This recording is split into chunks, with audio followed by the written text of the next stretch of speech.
আসসালামু আলাইকুম। এটিএন বাংলা সংবাদে সবাইকে স্বাগত জানাচ্ছি মার্জিয়া মীরা। শুরুতেই সংবাদ শিরোনাম।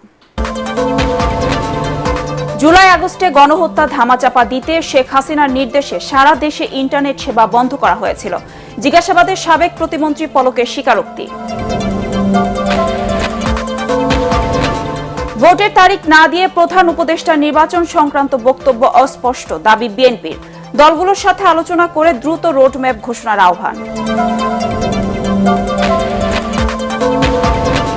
সরকারের নির্দেশে টঙ্গীর ইজতেমা মাঠ ছেড়েছে সাতপন্থীরা। ময়দান জুড়ে কয়েক স্তরের নিরাপত্তা। খুলে দেয়া হলো কামারপাড়া স্টেশন রোড, যান চলাচল স্বাভাবিক।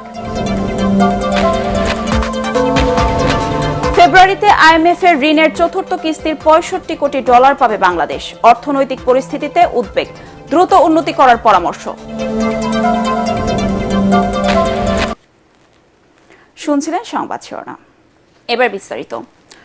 জুলাই আগস্টে গণহত্যা ধামাচাপা দিতে সাবেক প্রধানমন্ত্রী শেখ হাসিনার নির্দেশে সারা দেশে ইন্টারনেট সেবা বন্ধ করা হয়েছিল বলে স্বীকারোক্তি দিয়েছেন সাবেক আইসিটি প্রতিমন্ত্রী জুনায়েদ আহমেদ পলক। আন্তর্জাতিক অপরাধ ট্রাইব্যুনালের তদন্ত সংস্থার জিজ্ঞাসাবাদে তিনি একথা স্বীকার করেছেন বলে জানিয়েছেন চিফ প্রসিকিউটর তাজুল ইসলাম। এদিকে সাবেক আইজিপি চৌধুরী আব্দুল্লাল মামুন সহ 3 পুলিশ কর্মকর্তাকে সেফ হোমে একদিন করে জিজ্ঞাসাবাদের অনুমতি দিয়েছে ট্রাইব্যুনাল। এছাড়া গণহত্যা মামলায় 7 জনের বিরুদ্ধে তদন্তের প্রতিবেদন দিতে 20 ফেব্রুয়ারি পর্যন্ত সময় দেওয়া হয়েছে। হুমায়ুন চিস্তির রিপোর্ট। জুলাই আগস্টের গণহত্যার মামলায় সাবেক পুলিশ প্রধান Chowdhury Abdullah Al Mamun, national telecommunication monitoring সেন্টারের সাবেক মহাপরিচালক, সাবেক মেজর জেনারেল জিয়াউল আহসান সহ 7 জনকে বৃহস্পতিবার সকালে আন্তর্জাতিক অপরাধ ট্রাইব্যুনালে হাজির করা হয়।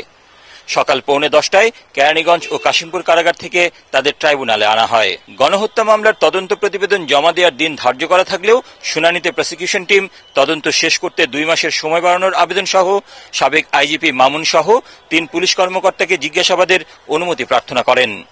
আদালত 3 আসামিকে জিজ্ঞাসাবাদের অনুমতি দেন। একই সাথে আগামী 20 ফেব্রুয়ারি প্রতিবেদন দাখিলের নির্দেশ দেন। জিজ্ঞাসাবাদের এই প্রক্রিয়াটা আমরা যে করছি সেটা গতানুগতিক কোনো পুলিশ রিমান্ডের মতো নয়। সেখানে একটা স্বচ্ছ কাচের দেয়ালের পেছনে বসে আমাদের তদন্তকারীরা তাদের সাথে কথা বলেন। চিফ প্রসিকিউটর জানান, জিজ্ঞাসাবাদে স্বীকারোক্তি দিয়েছেন সাবেক আইসিটি প্রতিমন্ত্রী জুনায়েদ আহমেদ পলক। এই ইন্টারনেট তদানীন্তন প্রধানমন্ত্রী এবং এই মামলাগুলোর প্রধান আসামি শেখ হাসিনার নির্দেশে সরাসরি প্রধানমন্ত্রীর কাছ থেকে নির্দেশনা আসার পরে তথ্য প্রতিমন্ত্রী নির্দেশ দিয়ে আইআইটি ইন্টারন্যাশনাল ইন্টারনেট গেটওয়ে, এই গেটওয়েদের একটা হোয়াটসঅ্যাপ গ্রুপ খোলা হয়। সেই গ্রুপে সরাসরি নির্দেশ দেওয়া হয় ইমিডিয়েটলি ইন্টারনেট শাটডাউন করো, এবং তাদেরকে এটা এনশিওর করতে বলা হয় যে করার পরে আবার জানাও যে ইট ইজ ডান। এই তথ্যগুলো আমরা বিভিন্ন সোর্স থেকে পেয়েছি। সেগুলো যাচাই বাছাইয়ের জন্য সেই সংশ্লিষ্ট আসামিকে আমরা জিজ্ঞাসাবাদ করেছি, তিনি এটা সত্যায়ন করেছেন। জুলাই আগস্ট গণহত্যার অনেক সম্ভাব্য সাক্ষীকে টার্গেট করে হত্যা করা হচ্ছে বলে অভিযোগ করেন চিফ প্রসিকিউটর। বিচারে কেউ বাধা দিলে ছাড় দেওয়া হবে না বলেও হুঁশিয়ারি দেন তিনি।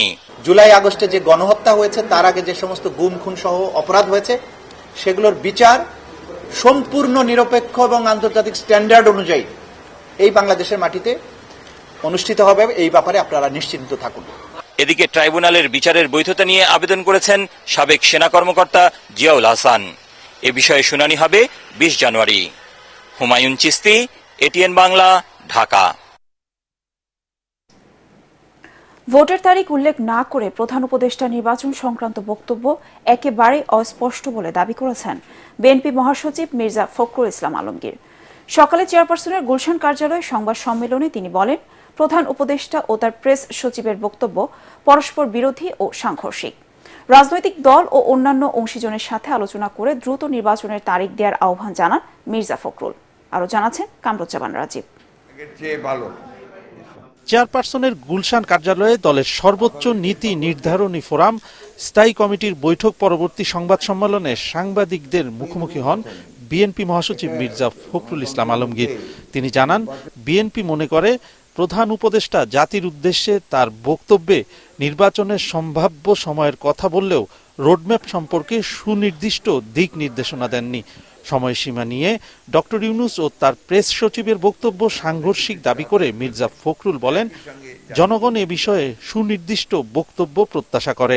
আমরা যেটা আশা করেছিলাম যে চিফ অ্যাডভাইজার সুনির্দিষ্ট একটা সময়ের মধ্যে একটা রোড ম্যাপ দিয়ে দেবেন, সেটা তিনি দেননি। এটা আপনারা আমাদেরকে কিছুটা হতাশ করেছে, একই সঙ্গে জাতিকেও কিছুটা।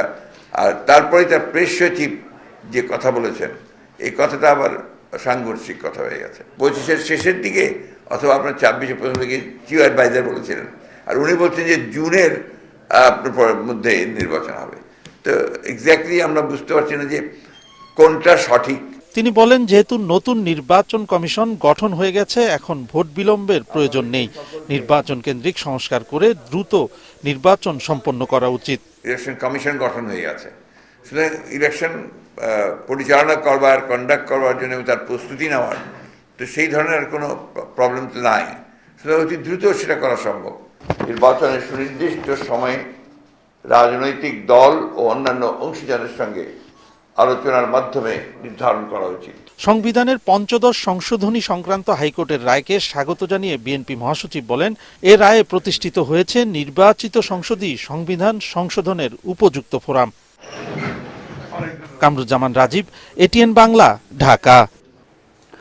জাতীয় পরিচয়পত্র সংক্রান্ত সেবার নামে বিভিন্ন ধরনের দুর্নীতির বিষয়ে তথ্য নিতে নির্বাচন কমিশনে দুর্নীতি দমন কমিশন দুদকের টিম। নাগরিকদের ব্যক্তিগত তথ্য সংশোধন, স্মার্ট এনআইডি কার্ড প্রিন্ট সহ জাতীয় পরিচয়পত্র সংক্রান্ত বিভিন্ন সেবার নামে কোটি কোটি টাকা ঘুষ লেনদেনের চাঞ্চল্যকর তথ্য রয়েছে বলে জানিয়েছেন দুদক কর্মকর্তারা। ব্যাংক অ্যাকাউন্ট ও মোবাইল ব্যাংকিং এর মাধ্যমে ঘুষ লেনদেন হয়েছে বলে তথ্য রয়েছে দুদকের কাছে।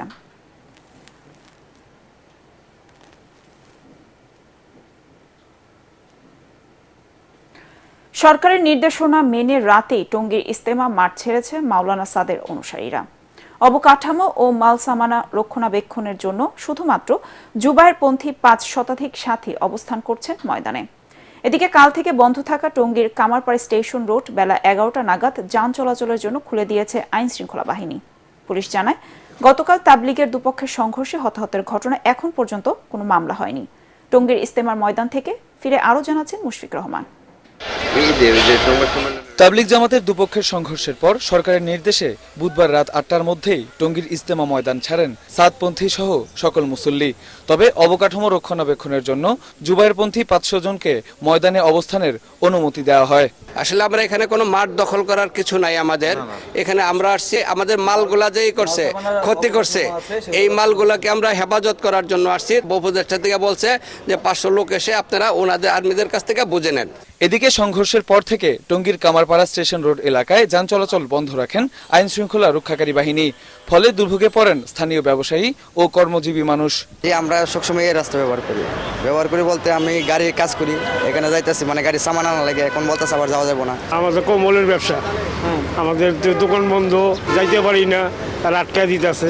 তো এখন আমি যাচ্ছিলাম যে কোনো আমার ফ্যামিলির বাজার সদাই করার জন্য কাজের ক্ষেত্রে, তো এখন যাইতে পারতেছি না। পুলিশ জানায়, সংঘর্ষে হতাহতের ঘটনায় এখনো কোনো মামলা হয়নি।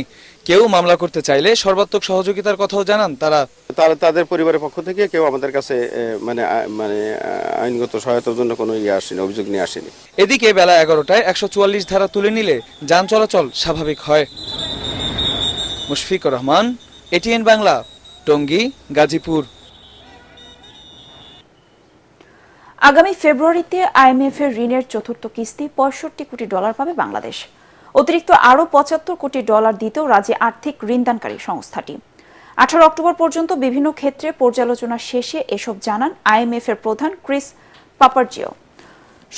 সচিবালয়ের সংবাদ সম্মেলনে তিনি জানান, বাংলাদেশের চলমান অর্থনীতি এখন নিম্নমুখী। দ্রুত এই অবস্থার উন্নতি করার পরামর্শ দেন আইএমএফ প্রধান।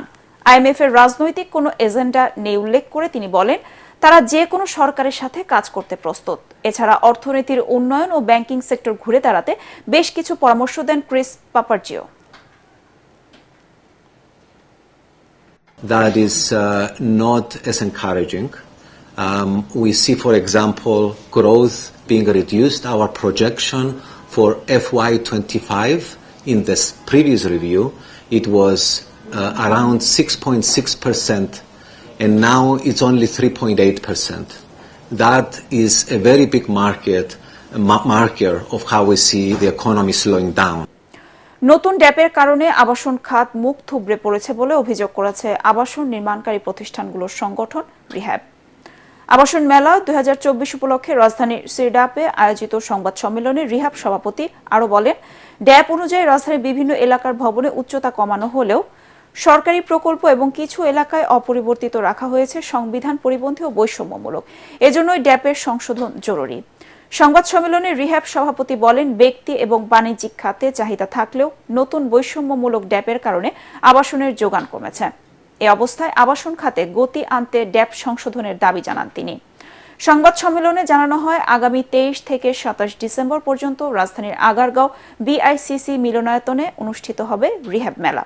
এতে অংশ নিচ্ছে আবাসন এবং সহযোগী খাত সহ ঋণদানকারী বিভিন্ন আর্থিক প্রতিষ্ঠান। তো রাষ্ট্রের দায়িত্ব, সরকারের পলিসি যখন বৈষম্যমূলক হয় তখন এটাকে আমরা বৈষম্য আমাদেরকে বলতেই হবে। সেই বৈষম্যের একটা বিশাল ইম্প্যাক্ট আমাদের ব্যবসার মধ্যেও পড়েছে। এই বৈষম্যকে দূর করতে পারলে অবশ্যই আমরা সবাই উপকৃত হব। আমরা যে ড্যাব বললাম, এটা ধরেন একটা বডি এটাকে প্রণয়ন করে, এর বাইরে আছে ট্যাক্স, রেজিস্ট্রেশন, ভ্যাট, এগুলো যে বিষয়গুলো সাংবাদিক বন্ধু বললেন, এগুলোর ক্ষেত্রেও আমরা কিন্তু নানাভাবে তারপরে আমাদের অনেক আছে, যেমন ধরেন ঢাকায় শীতের তীব্রতা কমলেও উত্তরাঞ্চল সহ বিভিন্ন জেলায় বইছে কনকনে ঠান্ডা। চুয়াডাঙ্গায় সকাল 9টায় সর্বনিম্ন তাপমাত্রা রেকর্ড করা হয়েছে 11.8 ডিগ্রি সেলসিয়াস। হালকা কুয়াশার সাথে বয়ে যাচ্ছে উত্তরের হিমেল বাতাস।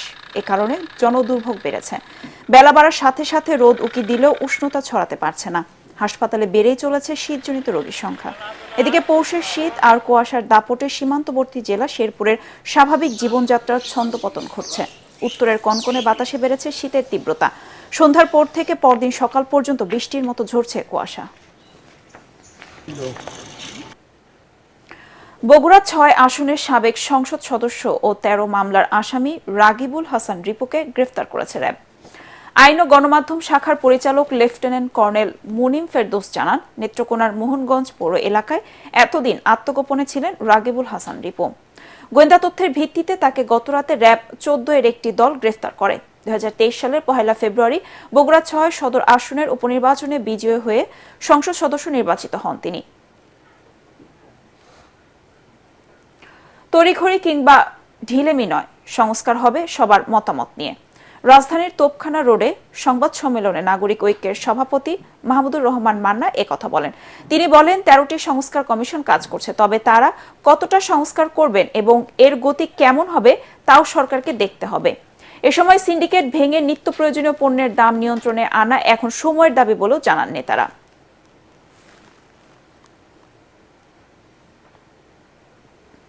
সহকারী শিক্ষকদের বেতন স্কেল 10ম গ্রেডে উন্নীত করার দাবি জানিয়েছে প্রাথমিক সহকারী শিক্ষক সংগঠন ঐক্য পরিষদ।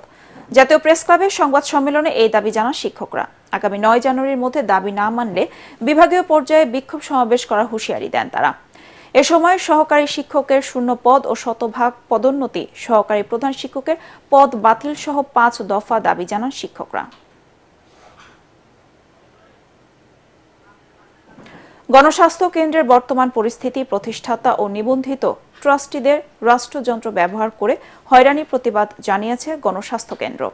জাতীয় প্রেস ক্লাবের সংবাদ সম্মেলনে প্রতিষ্ঠানটির প্রতিষ্ঠাতা মুক্তিযোদ্ধা ডাক্তার নাজিম উদ্দিন আহমেদ বলেন, অবৈধভাবে গণস্বাস্থ্যকে দখল করে একনায়কতন্ত্রের মাধ্যমে আধিপত্য বিস্তার করে চলেছে। প্রতিবাদ করতে গেলে তাকে নিজ প্রতিষ্ঠা থেকে বিতাড়িত করে দেওয়া হয়েছে বলেও জানান তিনি। এমতাবস্থায় গণস্বাস্থ্য কেন্দ্রকে দখল দুর্নীতিমুক্ত করতে প্রধান উপদেষ্টার কাছে সাহায্যের আবেদন জানান তারা। এবার আল আরাফা ইসলামী ব্যাংক অর্থ সংবাদ।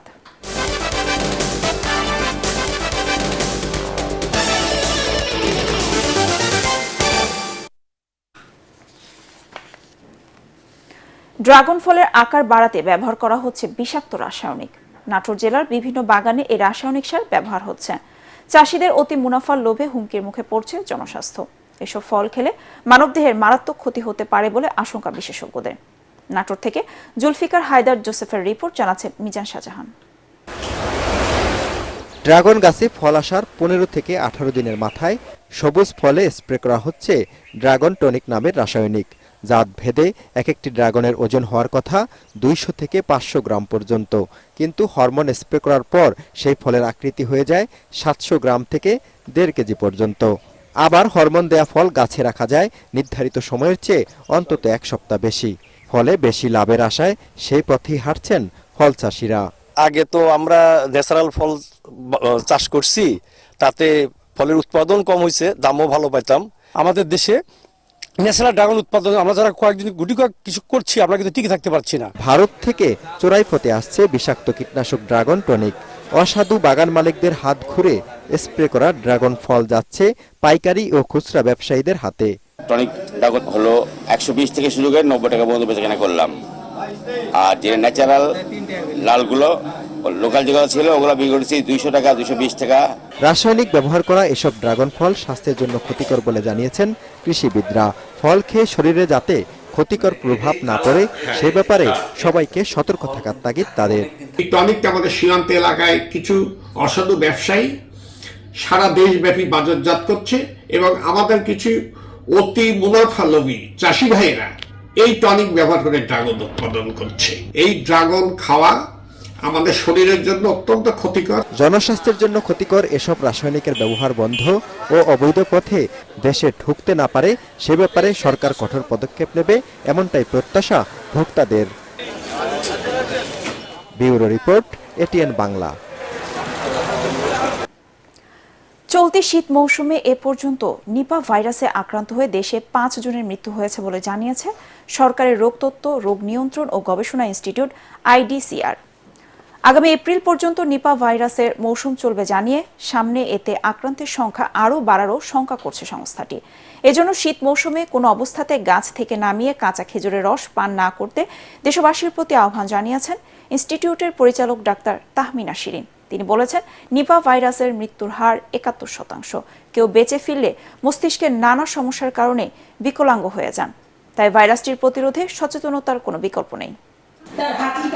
ভাইরাল ইনফেকশনের যেই উপসর্গগুলো সেগুলো ডেভেলপ করে পরবর্তীতে এই এনকেফালাইটিস এবং শ্বাসকষ্ট ডেভেলপ করে, এবং তারপরেই রোগী আসলে মারা যায়। আর বেঁচে যদি যান তখন দেখা যায় যে কেউ কিন্তু এরকম না যে একদম খুব সুস্থভাবে বেঁচে আছেন। মানে সব ধরনের নিউরোলজিক্যাল যতগুলো সিকুয়েলি, যেমন ভুলে যাওয়া, চোখে কম দেখা, দুর্বল লাগা, মানে তার হাঁটতে ঠিক মতো না পারা, তার স্মৃতিশক্তি লোপ পাওয়া, মানে এই ধরনের অনেকগুলো উপসর্গ আছে। এখন যৌবন যার মিছিলে যাবার তার শ্রেষ্ঠ সময় লিখে বাংলা কবিতায় অমরত্ব পাওয়া কবি হেলাল হাফিজের স্মরণে আলোচনা সভা অনুষ্ঠিত হয়েছে জাতীয় প্রেস ক্লাবে। এ সময় কবির স্মরণে তার প্রতিকৃতিতে ফুল দিয়ে শ্রদ্ধা নিবেদন করেন সহকর্মী, ভক্ত, অনুরাগীরা। ছাত্র জনতার সংগ্রাম ও সত্যের লড়াই কবি হেলাল হাফিজ বেঁচে থাকবেন বলে মনে করেন তার সহকর্মীরা। গত 13 ডিসেম্বর আকস্মিক মৃত্যু হয় এই সাহসী কবির। তার বয়স হয়েছিল 76 বছর। এবার পার্টিস খেলার খবর।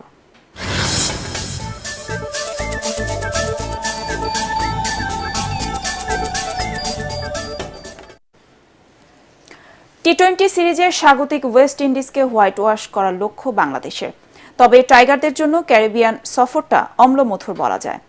টেস্ট সিরিজ ড্র করার পর প্রত্যাশা বেড়েছিল ওয়ানডে সিরিজকে ঘিরে, কিন্তু ওয়ানডে সিরিজে হতাশ করে টাইগাররা। দীর্ঘ 10 বছর পর ওয়েস্ট ইন্ডিজের কাছে ওয়ানডেতে হোয়াইট ওয়াশ হয় বাংলাদেশ। তবে টি-20তে পাল্টে যায় চিত্র। দুইবারের টি-20 বিশ্ব চ্যাম্পিয়নদের বিপক্ষে প্রথম 2 ম্যাচ জিতে এবার হোয়াইট ওয়াশ করার লক্ষ্য ফিল সিমন্সের দলের। সেন্ট ভিনসেন্টে আগামীকাল বাংলাদেশ সময় ভোর 6টায় শুরু হবে ম্যাচটি। ভারতের কাছে পাত্তাই পেল না বাংলাদেশের কিশোরীরা। মালয়েশিয়ায় অনূর্ধ্ব-19 নারী এশিয়া কাপ ক্রিকেটে সুপার 4-এর প্রথম ম্যাচে ভারতের কাছে 8 উইকেটে হেরেছে বাংলাদেশের কিশোরীরা। কুয়ালালামপুরে টস হেরে আগে ব্যাট করতে নেমে দলের মাত্র 46 রানে 7 উইকেট হারিয়ে বিপর্যয়ে পড়ে বাংলাদেশ। নবম উইকেটে নিশিতা আক্তার নিশি ও হাবিবা ইসলামের জুটিতে 8 উইকেটে 80 রান সংগ্রহ করে বাংলাদেশ। ছোট লক্ষ্য তাড়া করতে নেমে তৃষার 50-তে 47 বল হাতে রেখে 8 উইকেটের জয় পায় ভারত। 46 বলে 10-4-এ 58 রান করেন তৃষা। আগামীকাল সুপার 4-এ নিজেদের দ্বিতীয় ম্যাচে বাংলাদেশের প্রতিপক্ষ নেপাল।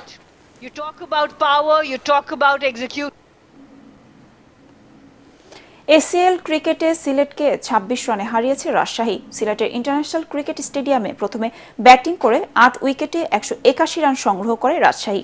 ৪৮ বলে দলের পক্ষে সর্বোচ্চ ৭৮ রান করেন ম্যাচ সেরা নাজমুল হোসেন শান্ত। সাব্বির হোসেন করেন ৩০ রান। জবাবে ৮ উইকেটে ১৫৫ রানে থামে সিলেট। দলের পক্ষে সর্বোচ্চ ৬০ রান সংগ্রহ করেন জিসান আলম। রাজশাহীর বোলার আসাদুজ্জামান পায়েল ২৪ রানে ৪ উইকেট তুলে নিয়ে সিলেটের ধস নামান।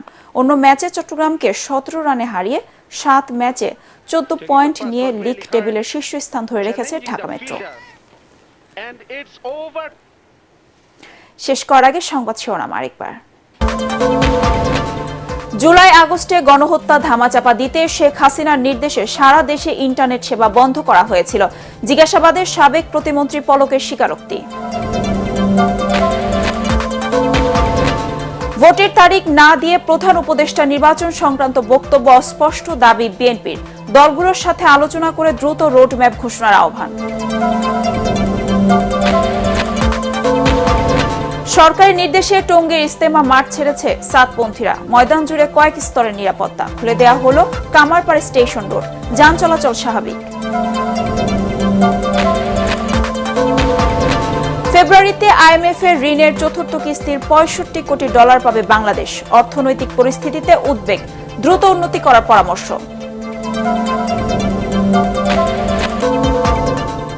পরবর্তী সংবাদ দেখার আমন্ত্রণ জানিয়ে এখনকার মতো শেষ করছি। এটিএন বাংলা সংবাদ ইউটিউবে দেখতে ব্রাউজ করুন youtube/ATN বাংলা নিউজ। ধন্যবাদ সবাইকে।